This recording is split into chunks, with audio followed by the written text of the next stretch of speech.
to our session. Good morning, everybody, to you. And we have on the chair with me Dr. Pradeep Sharma. Then we have the convener, Dr. Manjushri, co-convener, Dr. Sanjay, moderator, Dr. Parikshit, and co-moderator, Dr. Anand. The moderator, please, your job is to monitor the time, so be careful. And at the outset, I welcome you all the on the chair as well as the speakers. And I'm very happy to see that, in these trying and testing times, the Ophthalmic Society of Bombay and Maharashtra have done this program. And the best thing which I like is they have done it, on every Sunday so that you don't jam the whole sessions. Each day is dedicated to a particular topic, and that is very nice something. But I hope it doesn't become a routine, because we all miss the physical sessions what we have. This is just for the emergency, that we're having this virtual conference. But anyway, whatever is there, we should make the best of it. And now, after welcoming, we can start the program now. The first speaker is Dr. Shubhangi. And you have 8 minutes, Dr. Shubhangi, and she would be speaking on acute concomitant esotropia. You can start your talk, Dr. Shubhangi. Good morning. Good morning, everyone. I thank BOA for asking me to be a part of this momentous conference, and thank Lahane sir, Ragini madam, Himalini for asking me to be a part of this. I'll be speaking on acute acquired concomitant strabismus. Is my Yes, ma'am. Your screen is visible now and you're clearly audible. Yes. So, acute concomitant strabismus is characterized by a concomitant acute onset non-accommodative esotropia, and each of this terminology is important. It has to be concomitant, acute onset, and there has to be no accommodative element. It's associated with diplopia and visual confusion.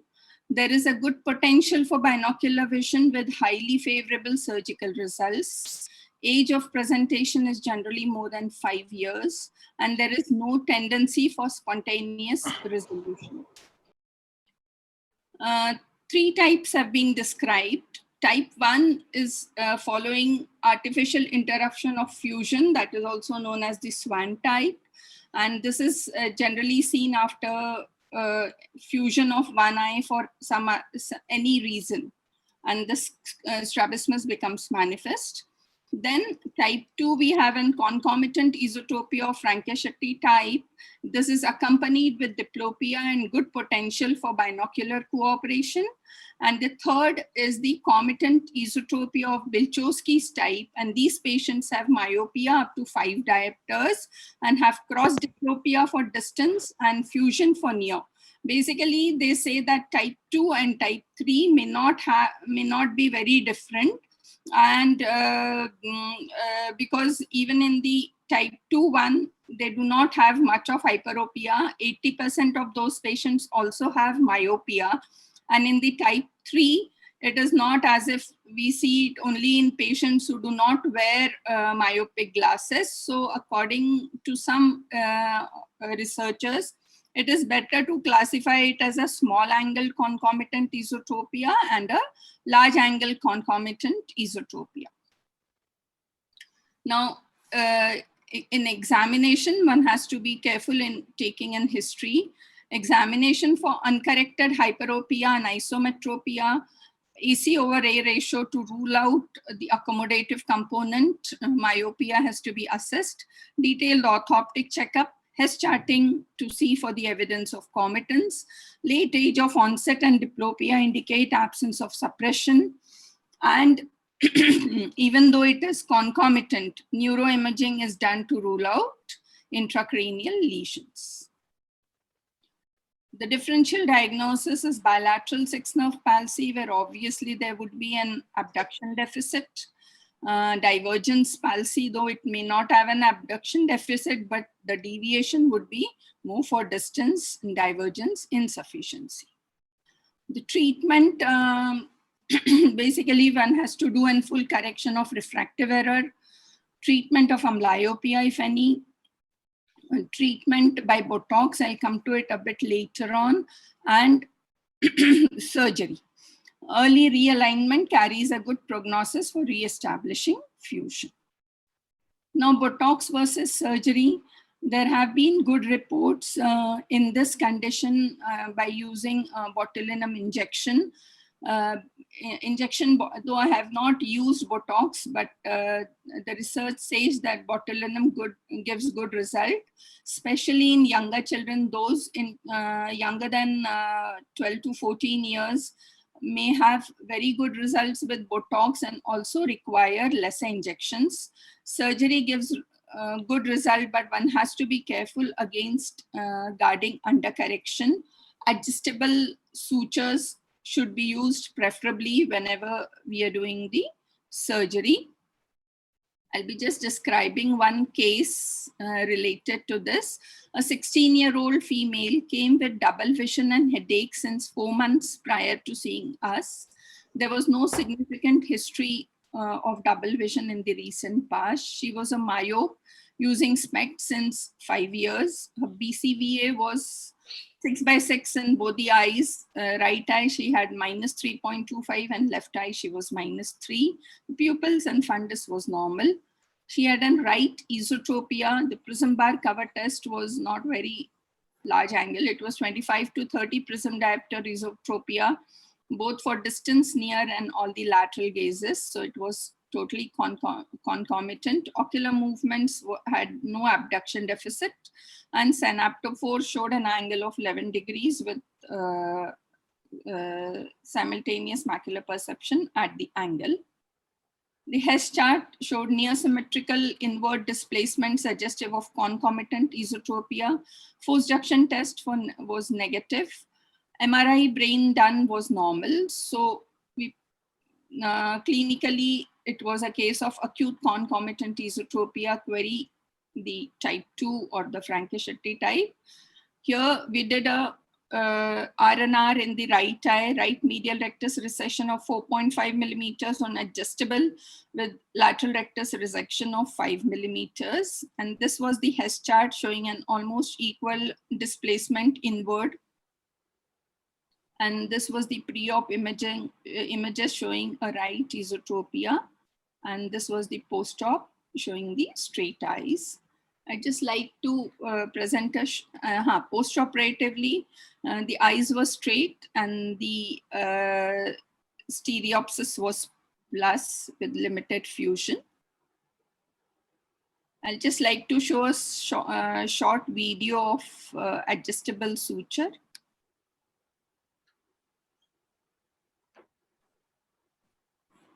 Preetham. So we take a continuous suture on the muscle, the chain stitch type. And after passing this suture through the sclera, tie a square knot at the muscle and then put a sliding knot on the suture. Slide it nicely 3 or 4 times, makes it easy post-operatively for adjustment if you require it. 1 minute remaining, ma'am. This last few seconds. And when I take out the suture, I don't take it out from the near the cornea. I take it through the gap between the two sutures at the inferior edge, so that we don't have to again open the conjunctiva, and can be adjustment if needed can be done from there. So this is about the topic, and thanks for a patient listening, and stay safe. Thank you, Dr. Shobhangi. As already mentioned, we are going to have discussions at the end of the session. So please keep your questions ready at the end of the session. Then next we have the talk on management of Brown syndrome by Dr. Ankur Sinha from Jaipur.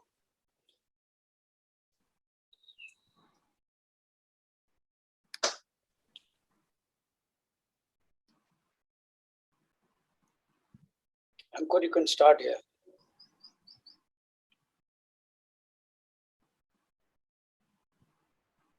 Is my screen visible, sir? Yes, yes. Okay. Good morning, Yes, everyone. And thank you, BOA. Thank you, Dr. Himalini and Dr. Prachish for inviting me.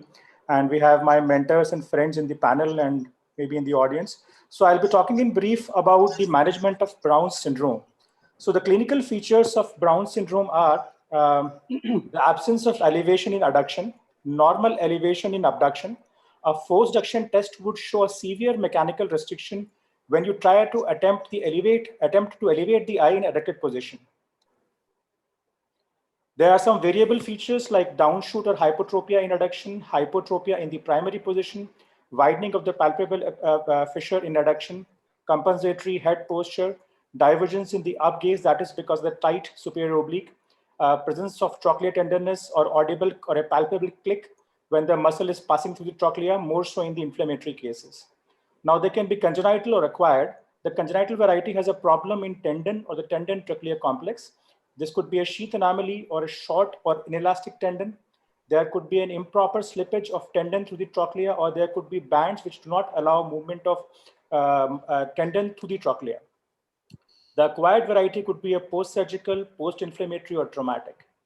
So for the management point of view, we would like to grade them into mild, moderate, and severe ones. The mild ones would have restricted elevation only in the adduction. So there would not be a downshoot or a hypertropia in the primary position, as we can see here. This patient has exotropia, but there's no problem in the elevation. But as soon as we elevate the eye in adduction, there is a little bit of mechanical restriction there. Now, in the moderate cases, there would be a little bit of problem in the elevation in adduction, definitely, and then there could be a slight problem in elevation also. So here again, in the primary position, the eyes are perfectly well aligned. In the severe cases, there would be a significant hypotropia in the primary gaze, a deficient elevation, and a significantly deficient elevation in adduction. And also there can be a little bit of downshoot, as we can see here. So clinical evaluation starts with evaluation of visual functions, which are usually normal in a case of Brown's. Look for the old photographs to look at the head posture. Take the other history as in the cases of acquired Brown's or especially inflammatory cases. 9 cases to be seen very carefully as we have just described. Do an FDT, and exaggerated FDT is important here to find out how tight the muscle is. Now, exaggerated FDT should be added as a part of surgical management before and after the surgery so that we know that the mechanical restriction is done away with. Now, what are the indications of surgery? A severe constant congenital Brown's, a primary position hypotropia, a significant head posture, unacceptable downshooting adduction, and sometimes in long-standing acquired cases which are not resolving on their own. Management could be non-surgical, like in cases of acquired, we can give steroids, oral or topical, oral or local injectable steroids, and also try and treat the underlying disease which has caused this Brown syndrome in these patients. Surgical options for Brown's are Z tenotomy, split lengthening, silicone or chicken expanders, and sometimes a free tenectomy can also be done. PTSOs, tendon recessions in chichotomy actually do not work in case of Brown's. Now, goals of treatment here would be to correct the hypotropia in the primary case, the correction of head posture, reduction of downshoot, try and increase the up gaze, and overall what we do is we try to expand the binocular diplopia field. So the best statement regarding management of Brown's is no surgery can eliminate or cure Brown's, as stated by Rosenbaum. Counseling and discussion is a very important part, more so in the private practice. Proper explanation to the patients and parents and caregivers is very important as to what we are doing and why we are doing. We should also explain them possible adverse effects, because there can be sometimes a residual Brown's, which is more common, and then sometimes there can be superior oblique palsy. This is more so in mild cases because adverse effects can sometimes be counterproductive, and mild cases may still be managed without surgeries. Try and address all the queries and expectations of the patients before surgery, especially in the private practice. Now, dyes can be used to identify the fibers. We can use methylene blue, trypan blue, or indocyanine green, but this is usually done for the beginners because sometimes they're not able to find out the white glistening fibers of superior oblique. I have tried and avoid the videos because sometimes the streaming is a problem. So this is stills from the videos where we are doing a chicken expander suture. So this is a case where we have taken out, exposed the superior oblique from the underneath the superior rectus, and we mark the superior oblique 2 points like this here, and we pass the sutures, the non-absorbable sutures, from these 2 marks. Now, in this case, they are approximately 3 to 4 millimeters apart. So what we do is if we are planning 8 millimeter lengthening of the tendon, then this 3 to 4 millimeters is to be added to the overall length of the suture which we are putting in between the two parts of tendon. So here it would be 8 plus 4, so 12 millimeters of the loop of this suture here. So we tie the sutures at both the marked areas and we snip off the tendon in between. And this is how the tendon is lengthened with a chicken suture. A similar thing can be done with the silicone expander here. So here, where the silicone expander is placed between the two cut ends of muscle as we have placed the chicken suture. But the problems here could be, there could be sometimes fibrosis around the band, which can cause limitation of movements. Now, this is a case of severe Brown's syndrome of the left eye. We can see there is significant hypertropia, absence elevation, and there's significant downshoot with significant restriction of elevation in adduction. The patient undergoes a suture expander here, and this is the photographs 3 days and 3 months post-op. We can see that there's good alignment in the primary gaze, increase in the elevation in the primary elevation. However, there is certain amount of residual Brown still left.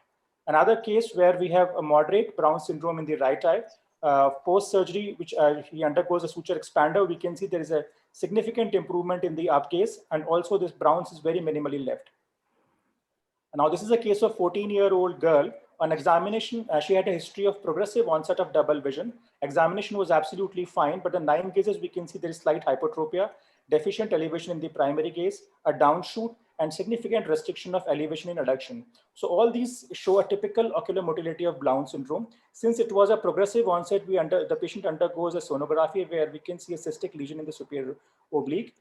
This is very clearly seen in the CT orbit where we can see a ring enhancement here. So this was a case of acquired Brown syndrome, which is cysticercosis. So she was given albendazole along with steroids.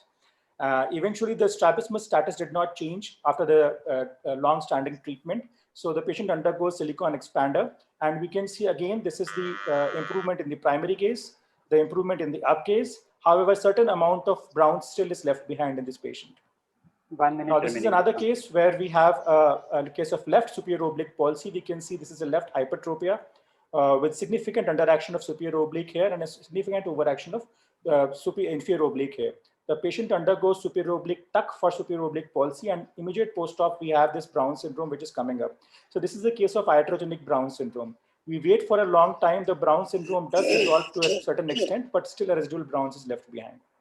So in the end, I would just like to say Brown syndrome is a rare, difficult form of strabismus with multiple types of etiologies. It can be dealt with proper workup with fair to good results. Thank you.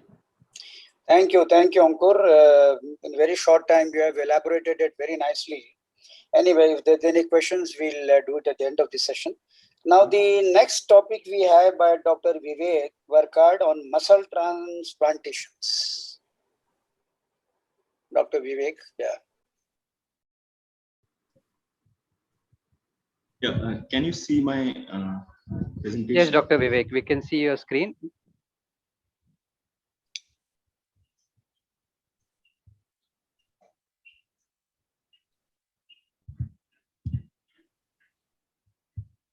Yeah, so good morning, everyone. So basically, I am going to talk about the muscle transplantation case-based discussion.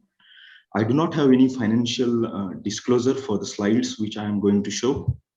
So as we know that the muscle transplantation surgery has recently become popular as a surgical procedure in strabismus.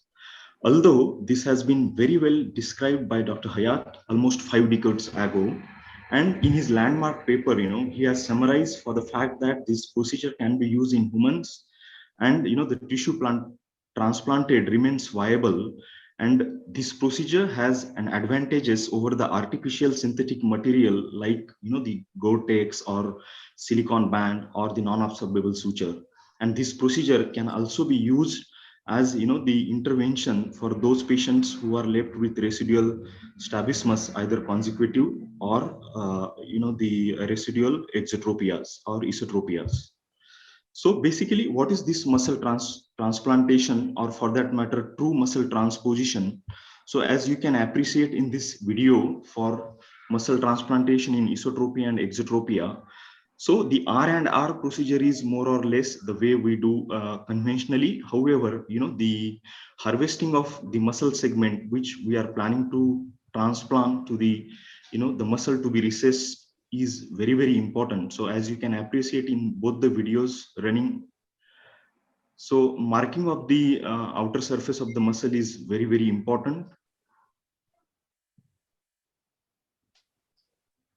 Again, the measurement. So usually, you know, when you're planning it for esotropia, taking the graft is pretty easy compared to for exotropia, because we have a short length of resected MR compared to, you know, the larger extent of the available tissue from the resected LR. So it is very, very important to take a secure bites at the either end after the cut end of the muscle is being, you know, secured with the transposed muscle.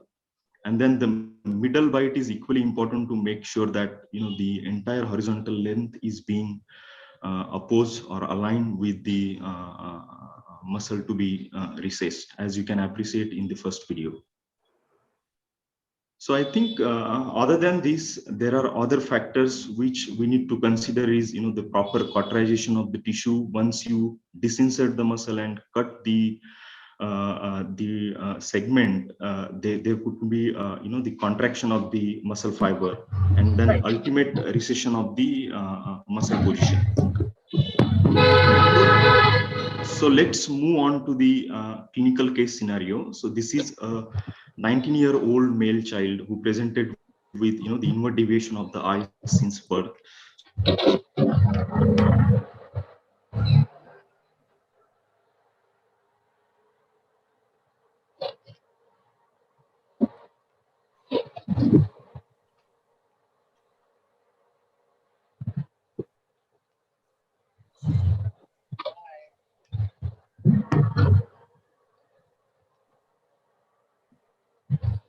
We have a video. Okay.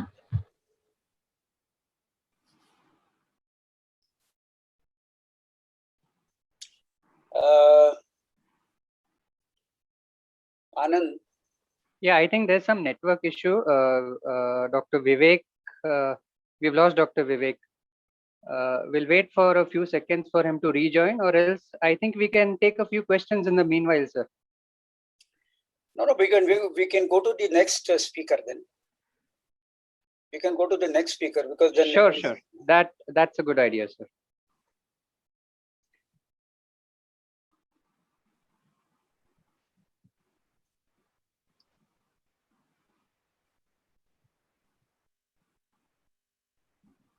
Are you able to connect, Anand? I'm trying, sir. I'll just try.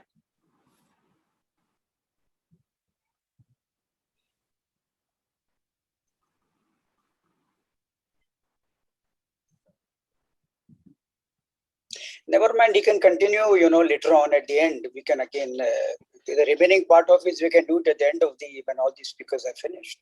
So Sure. Sure, okay. yeah, we'll move on to the next speaker, Yeah. sir. So the next speaker now we have Dr. Jitendra Jethani from Baroda. He would be speaking on small things in big strabismus. Morning, sir. Good morning. I will be sharing my screen. So is my screen visible? I am audible? Yes. So I'll be talking about small points or small things which are very small issues, maybe not very frequently seen, but they have their own importance in strabismus. These are a few things which over a period of time in last few years which I have learned and practiced. These are few things which we feel are small things, but they do hold a lot of importance when it comes to understanding and when it comes to taking surgical decisions. Corneal reflection test, we all know that it is a simple test. Most of us do it to estimate the amount of deviation, and the amount of deviation estimated is depending on the degree of eccentricity of the light reflex that we see. So this is a normal discussion that each millimeter of eccentricity is around 7 degrees, and we know that these things are useful when we are not really able to do a prism cover test. but there are a few questions. This was a paper, part of the paper which we presented in 2011. Dr. Santhan Gopal sir was the judge, and we got best paper award in this particular paper, where we could show that, you know, it is the original article by Dr. Hirschberg, which was published way back in 1885, had a basic presumption that, you know, when the light is at Nimbus, it is 45 degrees. And at that point of time, he was actually measuring it with a candle and not even a light. So this is how it is, and the presumption was very close. And so by these calculations, we in our work found that 1 millimeter of displacement is approximately equal to 19 prisms. See, there are two important things here. One is that, you know, this is a curved surface, and when we are measuring it, see, the difference is shown in these two diagrams. If you keep the candle at an angle of 45 degrees, it is different from the eye being rotated at 45 degrees, because when the candle is at 45 degrees, it is the corneal curvature which is being measured. And when the eyeball rotates, it is the center of the rotation of the eyeball. So it is the axial length which determines how much is the eccentricity and not exactly the corneal curvature.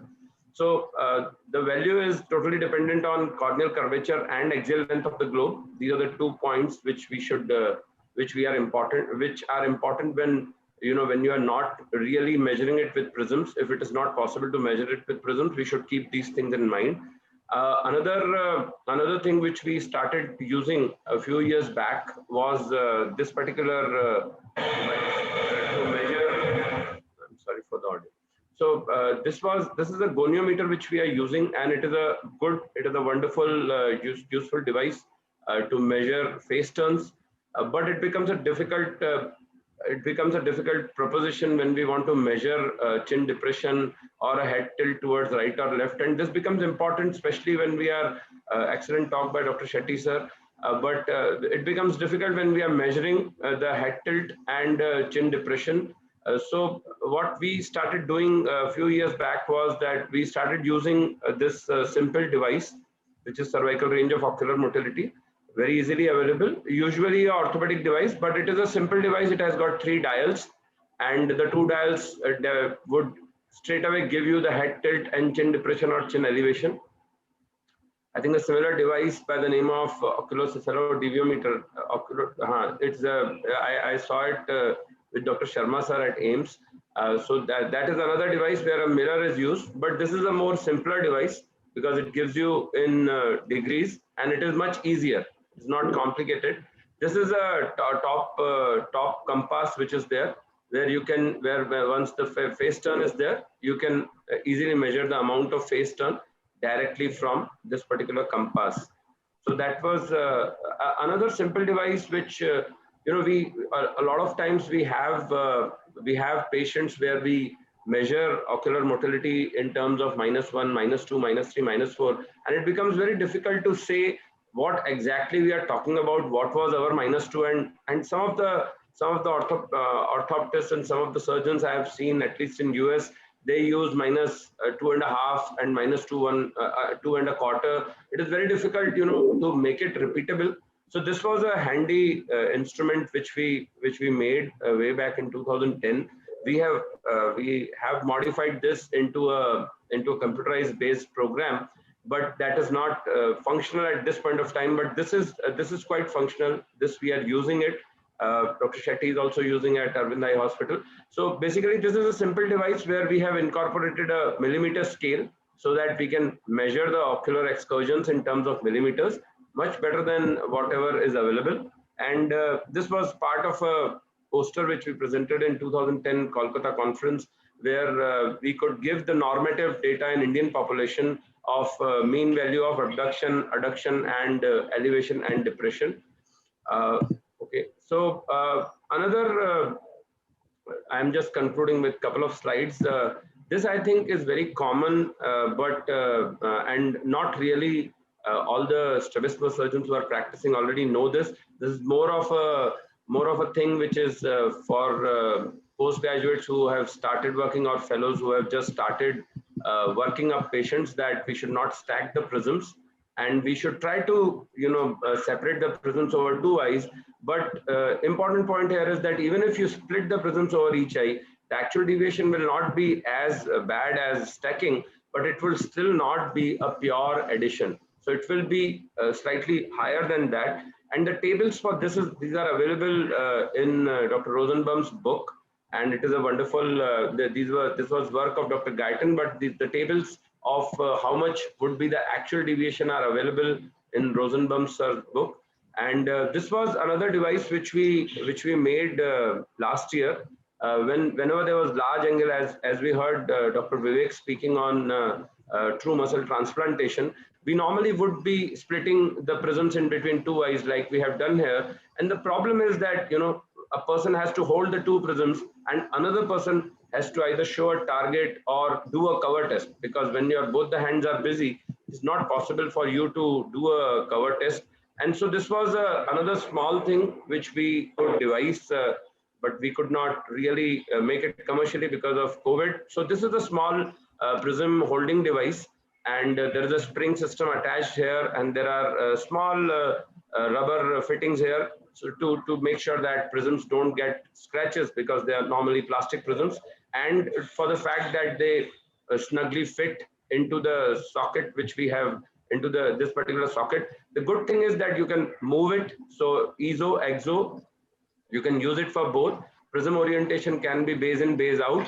Even vertical is also same, because this is a spring system which will hold the prisms. The problem is that it is slightly bulky at this point of time, and we are now switching over to acrylic model. But you can pull it and put the prism here.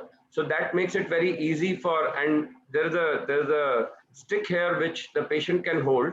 I hope I have that in a photograph. I don't have that in a photograph, but the patient can hold the whole device, and you have both the hands free, and you can do a prism cover test.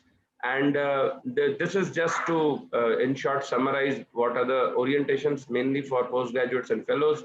The only point which I want to make is that if there is a vertical and horizontal prism, it can be stacked, but you can give a Fresnel prism if you want to give at 30 degrees. So you can use a theorem. There's a wonderful small booklet which was sent by Dr. Santhan Gopal sir years back, and it has a chart where you can make out that what would be the final prism that you have to give when Thank you. Okay, I just have a small video. If I'm not overshooting the time, I can just show a small video also. And this is a small video just to show that how you can. This is a very old technique, unfortunately, because as ophthalmologists, we don't prescribe, or rather go into the grinding or optical part of glasses. This is a small, simple technique of decentering the prisms and giving it to patients who have some residual esotropia, exotropia, or have diplopia and have glasses. You can easily do it with a lensometer. That was my point, that you can do it very accurately on a lensometer, and you don't need to rely on opticians. And you can mark the frame, and you can easily mark it on the slab which you can get, and you can give it to the optician and he can fit it just by decentering it. I'm showing the point how much is to be decentered, and they can decenter and prescribe up to 4 to 8 prisms depending on the amount of power that the patient has. So this is the original formula, but it is very difficult to use it. So you can easily use it on the lensometer live directly, and you can see that this equals to around 3.25 prisms, and you can increase the decentration depending on how much angle you want. So that was regarding small things in strabismus. Thank you so much, and thank you Bombay Ophthalmic Association for giving the opportunity. Thank you, Dr. Himalaya. Thank you, Jitendra. Thank you. Some of your things are very innovative, very nice to see. But there have been some queries I think people would ask you later on. Now we move to the next, managing Duane's retraction syndrome by no other than Dr. Pradeep Sharma. He needs no introduction. Pradeep ji, please.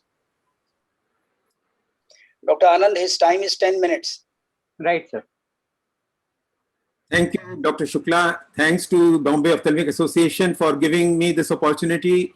In spite of the distances that we are meeting, and it's always a pleasure to see you all that we have. So we'll be talking about Duane's retraction syndrome, a simplified perspective in today's time. As you all know, that Duane's retraction syndrome was described way back in 1879, and it's been almost over a century. But how much have we learned? There have been some changes. One is that we have come to realize it's no more a musculofacial anomaly, but it's a congenital cranial disinnervation disorder. It's a CCDD. And with the imaging, with the high definition MRIs, we have seen that we can actually document the missing nerves or the missing nuclear hypoplasia we can document, and we have come to know that. The innervation is the basic problem, and we have come to know it's a paradoxic innervation of the sixth nerve, and we'll talk about this later on when we come to clinical management specifically. The genetics is another thing which has come up more recently, but mind you, the genetic types of DRS are only about 10% cases. The majority are the sporadic ones that we are dealing with, and we will have to think about it. And in this condition, I think we have certain genes which have been identified, like the CHN1, the MAFB, the SALL4, and the HOXA1. These are more commonly associated with the syndromes that are there. Another interesting article that I would like all of you to read, and that is by Parsa and Robert in JAMA Ophthalmology 2013. I recently had a chance to read about it, and it's something which is all of us should know, because this is one condition. If we know, then we can prevent future Duane's retraction syndrome happening. He has mentioned that it's, we all know that it's 4 to 8 weeks of embryogenesis, which is the problem. Marilyn Miller had mentioned about the thalidomide and misoprostol causing it. But Parsa has highlighted the importance of the estrogen levels and the inflammatory problem which is happening in causing the venous thromboembolic events. And that is also the reason he has explained why there is a preponderance of females having it, more commonly a DRS, which is almost like 70%, and also more commonly the left side is involved, which is again about 70% cases. And this is very nicely given in this article. All of you should read this. He has talked about this, and I think the point to be taken home is that if we can prevent thrombogenic influences, which may be because of malnutrition, dehydration, alcohol intake, infections, trauma, ionizing radiations, antiphospholipid syndromes, in the 4 to 8 week period of pregnancy, there may be a possibility of preventing Duane's retraction syndromes. Coming to the management clinically, that if we have, how do we deal with, and that is I would like to talk about now. Clinically, we all know that esotropia in the primary position is the hallmark in ESO-DRS, and there is a phase turn subsequently because of that. There is a marked upshoot and retraction in adduction. There is a limited adduction because of a co-contraction, and a limited abduction, which is because of an absent innervation. Similarly, we have exo-DRS. And the exotropic DRS, the only difference is, one, it's an exotropia in the primary position. But mind you, there is much more severe retraction and upshoots in the exo-DRS than in the ESO-DRS cases. The associated problems in the eye can be several. And one of them which I would like to highlight is the crocodile tears, which you can take a history of, that whenever the child is eating or swallowing, he has tearing in his eyes. This is common. It was made aware to me by Dr. Marilyn Miller, which I used to miss earlier. Marcus-Gunn jaw winking phenomenon is another association which may be there in several of these cases. The systemic associations are in the form of cervical spina bifida, the cleft palate, facial anomalies, perceptive deafness, malformations, external ear, anomalies of hand and feet, and the cardiac anomalies. And these combinations in different forms gives rise to the syndromes which are associated: the golden heart, the Klippel-Feil, Wilder-Wang, Okihiro, and IVIC. Coming to the clinical management, as I said, it's the paradoxic innervation which we need to settle. And I would like to summarize the problems that how we manage. One is, look at the case, is it ESO, exo, or ortho? Second point is, look at the co-contraction, whether it is significant. Mind you, co-contraction is always there by definition in a case of DRS. We need to see if it is a mild, moderate, or severe, and this you will be able to see from the retraction in adduction and the upshoots and downshoots. Third is, how much is the normal LR activity? That means the abduction which is there from primary position to the abduction. And fourth point which we need to see is intraoperatively the forced duction test, whether it is positive for MR, LR, or both. Now let us take some examples. Now this case in which you see an ESO-DRS, we have FDT of the MR is negative, and there is a minimal co-contraction, as you can see. that there is hardly any upshoot or downshoot. So in such a case, a simple LMR recession of 4 millimeters to correct the FDT is that all that we need to do. But cases in which there is a marked co-contraction, you have to be very, very careful in doing a recession of MR. A slight 1 mm more MR recession would result in an iatrogenic synergistic divergence. So the same 4.5 millimeter LMR recession in the left eye, in this case, which is shown here, gives rise to a synergistic divergence. And this has to be then corrected by a post-operative LLR recession or a Y-split LR recession. So you always need to plan it in the first stage itself. If there is a severe co-contraction, like in this case, you see, there is a marked retraction and upshoot and downshoot, always plan the MR recession. If it has to be done for FDT being tight, always plan an LR recession with Y-split in these cases. So in ESO-DRS, we will depend upon the FDT and the co-contraction to decide. Now to improve abduction, you may do an SRT, IRT or VRT, but this is only possible if it allows the third muscle to be operated to prevent intersegment ischemia. The role of LR resection has been talked about by some prominent strabismologists, but I have my reservations on this, and I have seen their own articles. You see them, the pictures indicate that it can be a trade-off only at best, and one should be very wary of handling the LR resection, and it can only be done very small amounts of 3 to 4 millimeters, as they have mentioned, and only if the severity of the MR tightness is not much. So there is an ESO-DRS. If there is an FDT and all, there is a very minimal involvement, then a simple SRT may be done because we haven't handled any other muscle. Coming to the EXO-DRS, management will depend upon how much is the exotropia in primary position, one. Second, how much is the co-contraction, which will again be determined by the upshoots and downshoots. And third is how much is the normal LR activity. Now this is a little difference from the ESO-DRS, in which the LR activity normally is not there. Here there may be a normal LR activity which is giving rise to an EXO-DRS. So if there is the LR activity still there, we do not want to sacrifice the lateral rectus. We need to do a lateral rectus recession of large amounts, maybe 12 to 15 or 18 mm, but with a Y-split of about 21 millimeters from the two ends of the lateral rectus.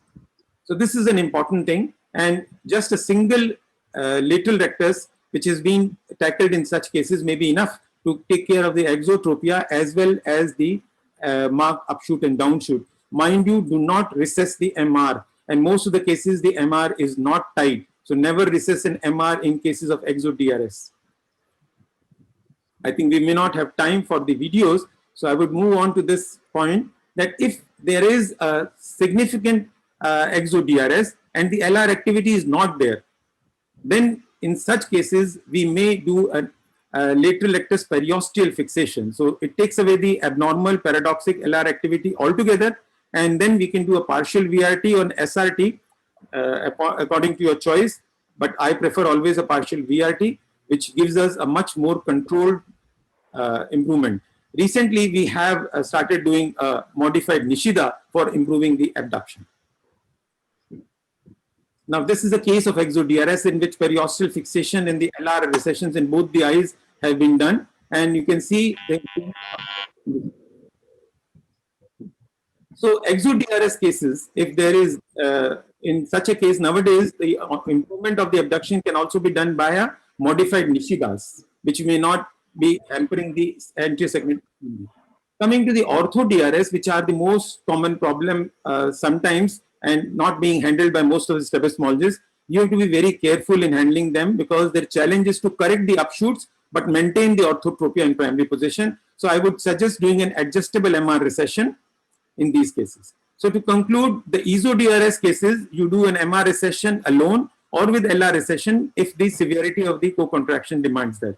If the EXO-DRS is there, then a large LR recession or a Y-split is done in cases in which LR abduction normal activity is there.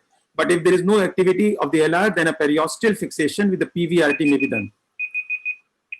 In ortho-DRS, adjustable MR and the LR recession with Y-split is the preference that we will do. And you can improve the abduction, taking care if the LR activity has been countered fully by using SRT, IRT, or a partial VRT. So thank you all for this kind listening. Thanks. Thank you very much, Dr. Pradeep. As usual, you have been very comprehensively and concisely expressed about DRS. And then we go to the next. If you have any questions, we'll do it at the end of the session. Then next we have is newer surgical techniques, Dr. Milind. You have also 10 minutes. Am I audible? Yes, sir, you are audible, Yes, and sir. we can see your screen as well. Just make power. So I'll start with my topic, and I thank the organizers for such a wonderful opportunity given to meet all my seniors and friends. So I'll be sharing few of the newer things which we do, not all. So the first thing I would like to share is the vessel sparing recession. Indications are when we are operating 3 recti muscles at one time in one eye, and resurgery is on the third muscle in the same eye. So here you can see that there is a third nerve palsy. You can see that there is a exotropia and hypotropia. So You have to speak a little loudly, Dr. Milind. MR and LR has been done, and I am doing an inferior rectus recession with vessel sparing. Now ligament of Lockwood has been separated because I'll be doing a 6 millimeters of recession. There is a prominent vessel which you can see. With a traumatic simple plain forceps in my left hand, I am trying to separate the vessel along with few fibers of the muscle. And once that separation is achieved, then sparing that vessel at its place, the rectus is recessed behind so that the blood supply is maintained to the anterior segment, at least through this one vessel. Because lateral and medial rectus, we are losing 3 vessels. Here also we are losing 1 vessel. Here 1 vessel. And we have superior rectus 2 vessels and rectus 1 vessel. So there will be no anterior segment ischemia. Now you can see that I am carefully cutting the muscle without. So you can see that the vessel is patent now, and this is recession is being done. Next, I would like to speak about surgeries for heavy eye syndrome, that is myopic strabismus fixus convergence. This has been recently described that because the eye is very large and there is a protrusion of the eye posteriorly between superior rectus and lateral rectus. So it is nasally slipped superior rectus and inferiorly slipped lateral rectus that causes extreme EZO and hypotropia. So in such cases, we have got 2 options. Besides doing a supramaximal medial rectus recession, we'll be doing a myopexy of superior rectus and lateral rectus. So we have 2 choices, either with suture, which is non-absorbable, or a silicon band myopexy. In the first video, I am showing that I have taken a fixation suture on the sclera, although it is not needed always, and I have sutured it 2 halves of the muscle.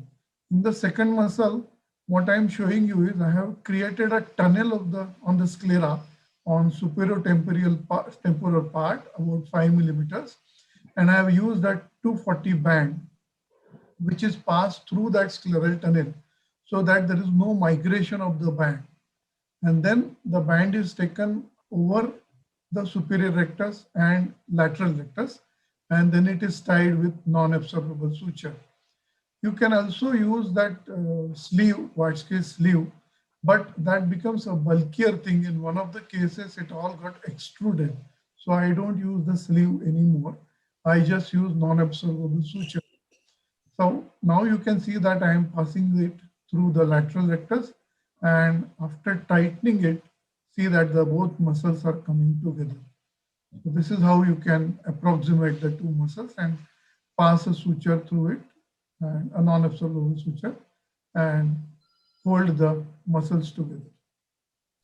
So I'll be sharing a case which I saw almost 120-degree prism diopters, both eyes EZO. You can see that hardly the eyeballs are seen, especially right eye. And medial rectus was detached and lateral rectus resected, and a cut end of the lateral rectus. And in this case particularly, a lateral rectus part was transposed to the medial rectus to elongate the medial rectus. So we get an enhancement effect of about 20 prisms by this addition. Now, a little review about muscle transposition procedures, which have been described by earlier speakers through their talks. So I'll just show you this Hammershaimb procedure originally described, where lateral ends of the superior rectus and inferior rectus are sutured near the lateral rectus. There's a small video. The case of lateral rectus palsy, long standing almost more than 2 years. Similarly, I am splitting the vertical recti, inferior rectus and lateral rectus, and taking sutures on the lateral half of the muscles, and those sutures are being tied to the upper and lower end of the insertion of the lateral rectus. So you can see that I am doing the same thing for the inferior rectus now. And the muscles are being sutured near the lateral rectus. So this also improves abduction to a certain extent, besides giving you a orthotropic eye. There are other modifications like plication of the lateral rectus can be done in O'Connor's modification, Peters procedure for the third palsy, where the superior oblique is transposed to the medial rectus upper end, Jensen's procedure, which is done for double elevator palsy, or a medial rectus palsy, or a double depressor palsy, Knapp's procedure, which is commonly done for a double elevator palsy, wherein we transpose the lateral rectus and medial rectus to the superior rectus. Nishida's procedure, which was commented by Dr. Pradeep Sharma sir, wherein we do the so part of the superior rectus and inferior rectus is taken nearer the lateral rectus in order to improve the abduction. So this is in short revision of all the new procedures that we use, although it is not a comprehensive talk, but I have tried to cover from my part of it. Thank you very much. Thank you, Dr. Milind. Yes, in very short time, we have been able to concise it. Very good. Anyway, then we have the last speaker now by Dr. Parikshit Gogate on strabismus resurgery. Dr. Parikshit. Yes, sir. I'll just share my You screen. have also 10 minutes for your talk, so you have time. Good morning, sirs. Good morning, ma'am. It's indeed a pleasure to speak, an honor to speak in this session of such stalwarts. And that also has my teacher, Dr. Milind Killedar, Professor Pradeep Sharma, sir. I'll be having a short talk on strabismus resurgeries. Just give me a minute, please.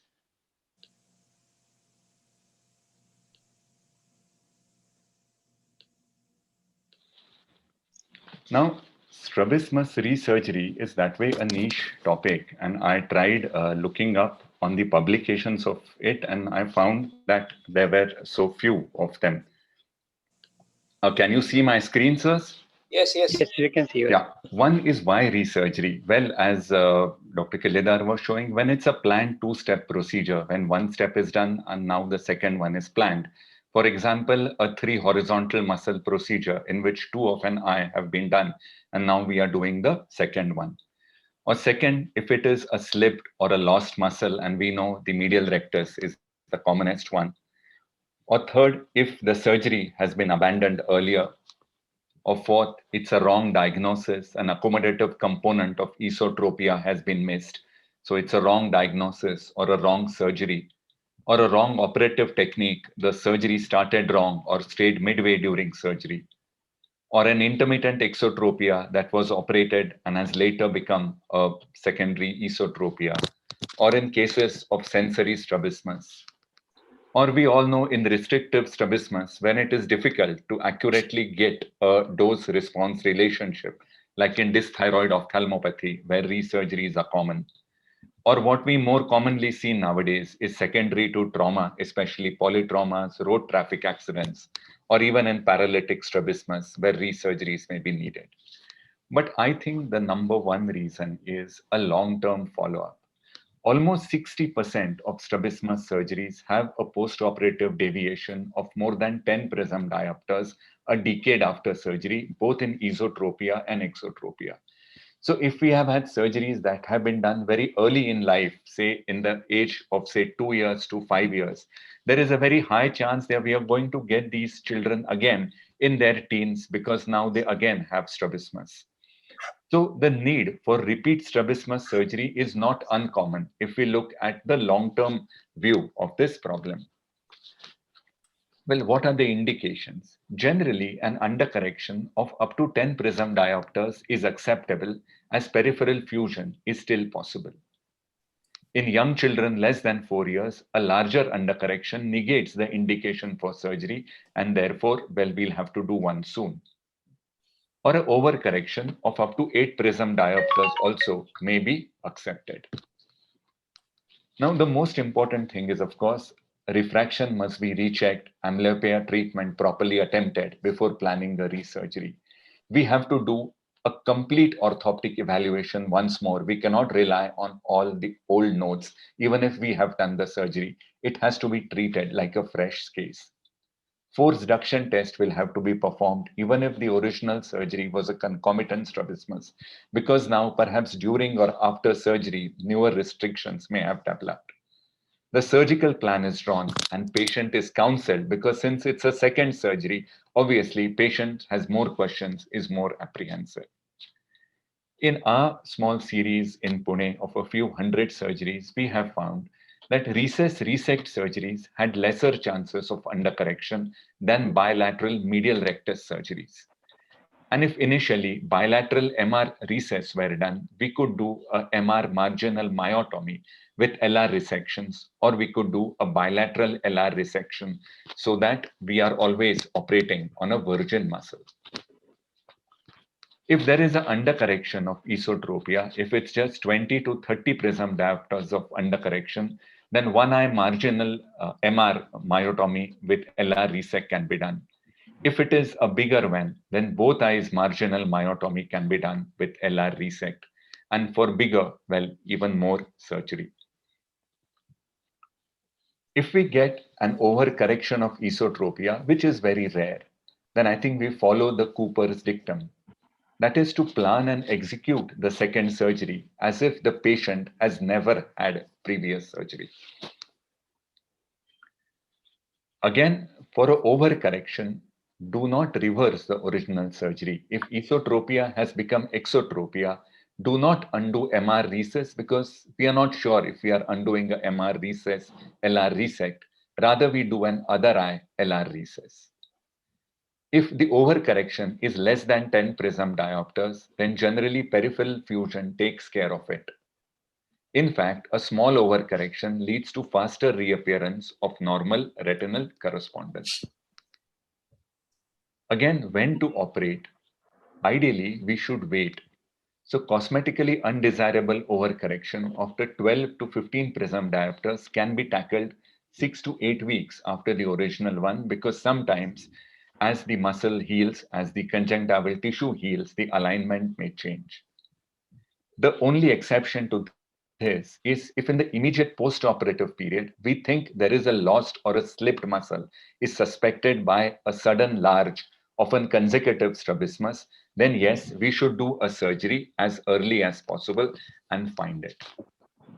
But one thing we have to understand is that now the usual equation changes. The dose-response relationship that we are used to while predicting is now no more there. And this is where adjustable sutures can be a great help. They need skill and patience on part of the surgeon and also faith and cooperation on part of the patient, because the patient also has to cooperate, has come for more post-operative visits so that the final deviation is good. We know that adjustable sutures improve the chances of good outcome, that is post-op deviation less than 10 prism diopters from 64% to 88% as in the John Hopkins series. But then we need short journal anesthesia for children and even for uncooperative adults, because a lot of them, especially strabismus patients, can be very hyper and anxious. And the adjustment has to be done on the second post-op day. Again, from the Indian settings, in the last few years, I found 2 randomized control trials, one from Guru Nanak Eye Care Center, Delhi, which showed no significant difference whether we did an adjustable surgery or we did just a planned recess reset. Compared to this, another randomized control trial from KGMC Lucknow and Venue Delhi found that the modified adjustable surgery gave more predictable results. It's just that because there is more amount of effort, not just during, but after the surgery that is involved in adjustable procedures, many squint surgeons who are very sure of their results would just go on with the normal resect recess or a bilateral recession. But places like thyroid-related strabismus, where the final outcome is unpredictable, well, in Brazil, they have tried weak magnetic fields, or they have tried scleral implants in Scandinavia and in Brazil to put it so as to have a more predictable result. But again, this is theoretical as far as I'm concerned. In LV Prasad, they have also tried horizontal rectus muscle transposition transplantation. But whatever it is, we have to understand the pitfalls in resurgery. One, normal anatomy is disturbed, and identifying the muscle needs experience, skill, and patience. So this is something that is best done by an experienced strabismologist. So be prepared for surprises, and this has to be counseled to the patient, is that because after the first surgery, if the outcome has not been perfect, well, the chances are after the second surgery, there may be something different. Also, if we are in doubt, it is better to grade the surgery to tackle 1 or 2 muscles at a time rather than attempting multiple muscle surgeries. So, well, thank you again. Thank you to the organizers, BOA, and of course, Dr. Himalini for giving me this opportunity. Thank you. Thank you, Parikshit. Very nicely you have highlighted some of the problems. Well, we all know about that. Now we are going to take some questions. So we still have Dr. Vivek's residual talk. Yeah. Oh, yes, I'm sorry. Yeah. Please. Yes, that's So why I I think- think of time. So I thought, what happened? Finished well in time. Right. Yes, is he on the line? Yeah, he's online. He's got his next slide ready. Yeah, please. So, you over to stop you, from- Dr. Vivek. Yeah, Please, can you please carry see on. my slides, please? Yes, Dr. Vivek, we can hear you and see your slides as well. Yeah, so sorry for that glitch. So I hope, like I had, I was able to run the video for muscle transplantation in ET and XT. So moving forward, so this is the first case of, the 19-year-old male child who presented with inward deviation of the eyes since birth. So basically, he was a case of, the infantile esotropia who has presented at later age in life. So on cover test, he had 60 to 70 prism diopter esotropia and had undergone, R&R with muscle transplantation of 8 millimeter to MR. So you can appreciate that at 1 week, there was a remarkable alignment in primary gaze and a very minimal adduction limitation in left eye. So at 3 months, the palpebral fissure height is comparable and there was no cosmetic blemish. And on the primary gaze, on cover test, he was ortho for distance and near. At 12 months, so basically, at long term also, they would have a very good outcome with improvement of the stereopsis over a period of time. So you can appreciate the motility is full and free and there is no motility restriction with a very good alignment compared to baseline. Second case was a 23-year-old male who presented with the shaking of both eyes since childhood and loss of vision in both eyes. So he was a case of infantile ET with uveal coloboma with 70 to 75 prism diopter right esotropia. Again here the LR transplantation 6 millimeter was considered to MR, and at 2 weeks there is a very good alignment in primary gaze with a motility limitation, maybe because of the short duration of follow-up. However, these patients, they do achieve a good motility and long-term follow-up. The third case is a 15-year-old male child. This is a very interesting case. I came across, This was a extra large infantile esotropia with almost normal motility. So I decided to go ahead with a bilateral R&R with to put him on, the muscle transplantation in a left eye for 7 millimeter. And you can see that at 3 months follow-up, he had a very good alignment with residual esotropia of 18 to 20 prism diopter. So basically, if you see, even considering, one of the eye with R&R and transplantation, the palpebral fissure changes are very minimal with, the almost full and free motility. So if you look at the evidence, Dr. Hayat and Dr. Diamond has already talked about, but if you look at our context, Dr. Amitava has very well published his first 3 cases of use of, muscle transplantation in large angle esotropia. And even Dr. Jethani has used this procedure in myopic strabismus fixus, combining this with the loop myopexy. And I think he has the largest series of 22 patients of the use of muscle transplantation in large angle esotropia, and he has shown that it is a safe alternative and viable option because of the long-term stability. So switching the gears, so the case 4 is basically a case of the congenital large exotropia due to the strabismic amblyopia. The exotropia was 60 to 70 prism diopter. Here again, the harvesting the muscle segment to be transplanted from the MR. So it was usually of a shorter size, 5.5, and then you can appreciate at day 1 and at 6 weeks there is a remarkable improvement. Although there was a residual exotropia and induced, the vertical deviations. So you can still see that there is no motility limitation, and palpebral narrowing changes are minimal or absolutely not at all. So this was another case, yet another case of the sensory exotropia in high myopia due to anisometropic amblyopia. You can appreciate the outcomes of these surgical procedures, which gives a very good primary alignment with motility improvement.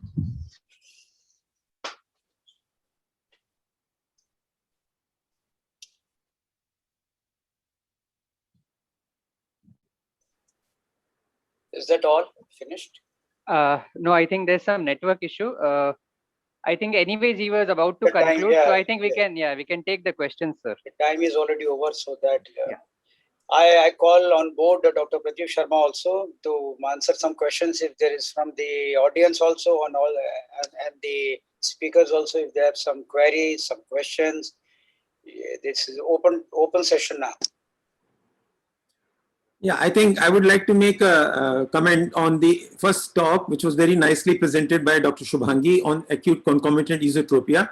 I think it's become a more relevant topic nowadays with the lockdown and the children using more of the screens, and we are getting more of, there is a sort of epidemic of acute concomitant esotropia is also coming because of a little bit of convergence spasms which these children are having. So we need to distinguish some of these cases which may be having an accommodation spasm. So we should do a proper cycloplegia, preferably an atropine cycloplegia in such cases. Also see if the the NPA, near point of accommodation, has come closer in these cases. Then these are like the spasm cases. But otherwise, they may be the acute concomitant esotropias as described earlier by Burian and Wilczewski. So those cases, I think we have to keep in mind. That was one thing which I was thinking. The other thing was the Botox. I mean, we are all understanding that these cases have diplopia. They are always having binocular vision and diplopia. So Botox is one thing which may have a problem because we do not get a quantifiable, predictable response. I would rather go with a surgery if I have to do, and with adjustable sutures, so that I can give a more predictable result to take care of the post-op diplopia.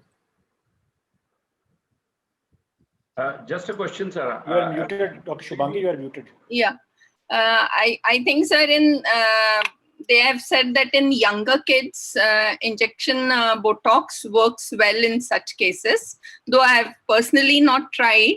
But of course, surgery with adjustable is the gold standard. But in some cases who are not willing for surgery, or then Botox can be tried because they have given good results with Botox in such cases. Yeah, but there will be a post-op exotropia in these cases.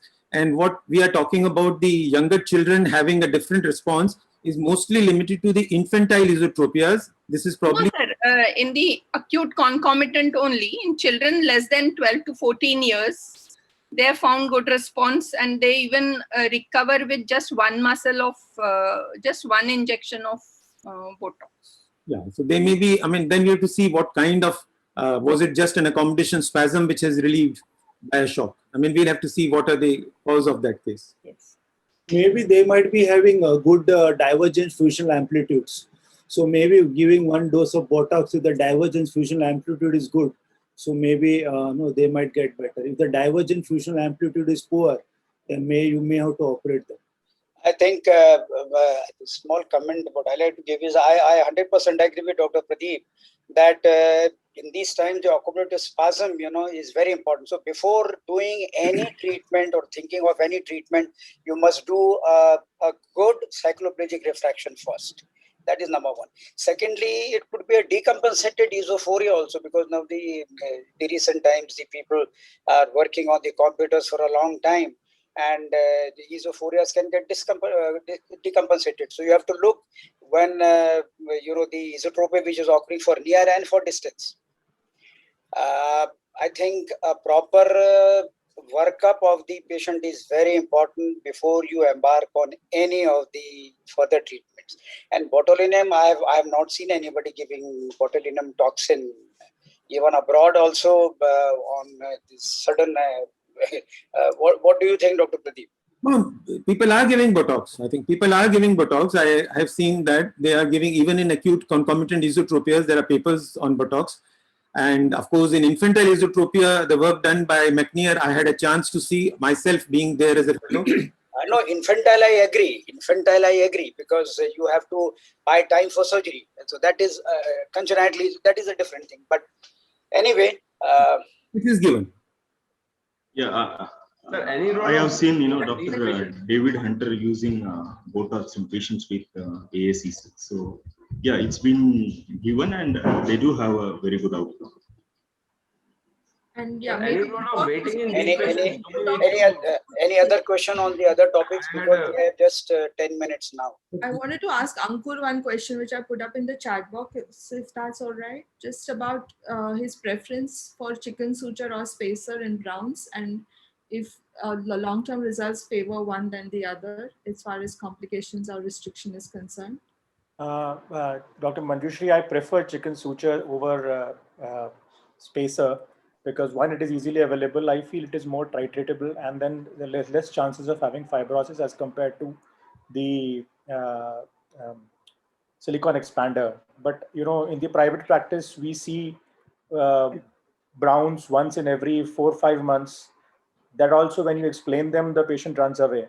So I don't have significant number of cases which I have done in the private practice, and I can't say about the long-term results. What but yes, what in the suture moderate terms- non-absorbable, Ankur? What suture do you use? Non-absorbable. Which suture? Sir, I use Ethibond, sir. I've been Ethibond. using 50 Ethibond, which is 50. usually available because of my retinaculi. And nylon is little difficult to tie because it slips off. Ethibond is braided, so it is easily you can manage easily.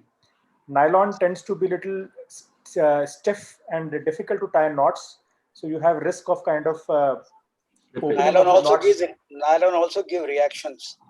So, Yes, sir. Bond is what you prefer. So that's why we either That's why polyester I prefer or Ethibond. Yeah, I prefer Ethibond to lengthen the tendon. That's in short, and they're good for short to moderate terms. I just can't talk about long terms. I think Sir can help us more. Dr. Pradeep Sharma, he's been. Preference is a hangback loop tenotomy at the distal end of the on the temporal side, rather than doing a nasal procedure in superior oblique situations, because any infection in the nasal compartment, in the superior nasal compartment, is something which is not desirable from my point of view. So I would rather do a temporal hang loop tenotomy for the Browns, and I find very good results. These are titratable. You can do an adjustable on the table to take care of the FDT. So I find this a much more cleaner procedure. okay. So when you say hang loop, sir, it's like a adjustable knot that you tie, do an FTT, and then tie a final knot. It's doing the superior oblique, tying the 50 Ethibond sutures, and then you do a 8 to 10 mm of hang back recession, just like you would do for a recession as direct type, and then adjust it on the table. You may even do it if there's an older person, you can adjust it as a 2-stage procedure also. Yeah. Sir, is it similar to translational recession described by Pluto Dias? No. Translational recession. Translational recession actually is restitching the superior oblique on the Correct. it's on 12 millimeters from the limbus and 6 millimeter nasal to the superior rectus. So it's, I mean, a procedure which I have done in some cases prior to doing this. I think that is a procedure reserved for very severe overacting superior obliques, maybe 4+ or 5+ when you have to go more nasal. Does it cause limitation of depression in abduction?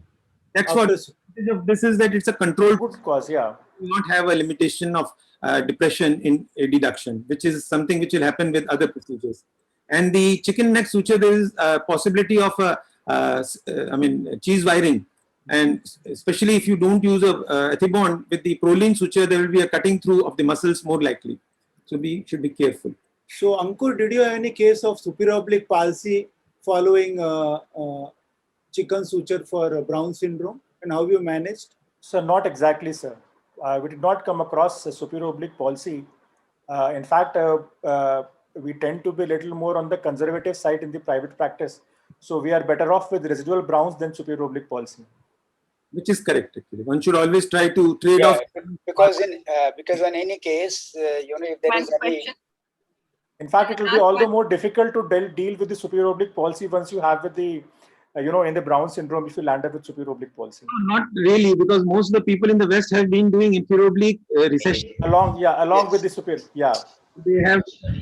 I have one But question doing for too many Vivek. surgeries, too many muscles in one go is again, leads to more unpredictable results than doing stage one by one. Avoid that. You should. Vivek has Yeah, this is regarding the muscle transplantation, Dr. Yes. Manju, and there are a lot of questions on like how the transplanted segment is being titrated. So I think for the esotropia and exotropia, I usually consider 4 prism diopter per 1 millimeter, and for resurgeries it is around 2.8 to 3 prism diopter per millimeter.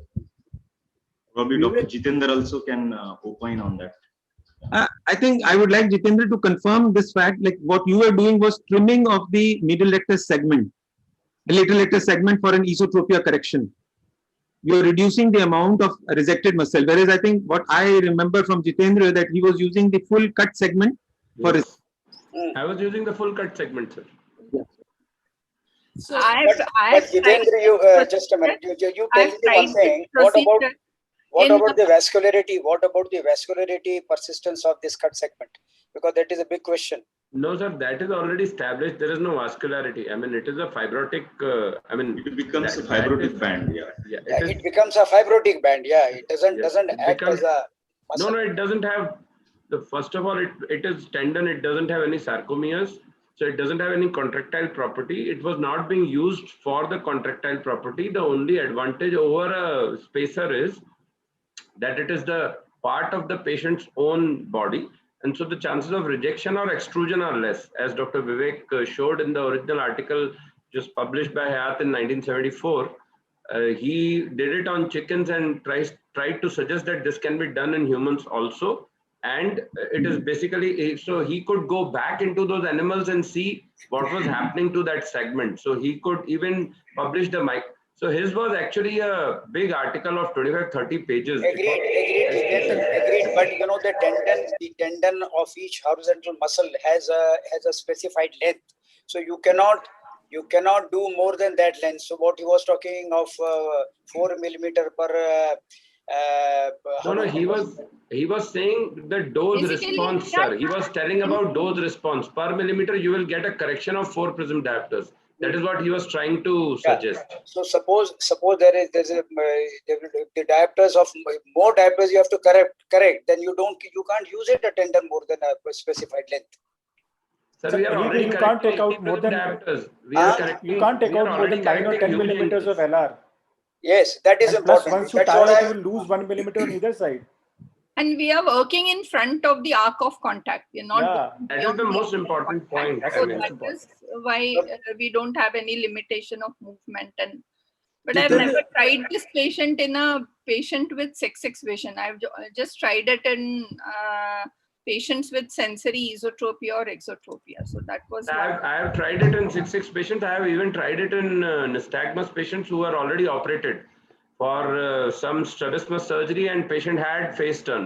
And so we had to go back and do the surgery. We have done it in resurgeries also where, there's a good paper from LBP in strabismus, which was published in 2021.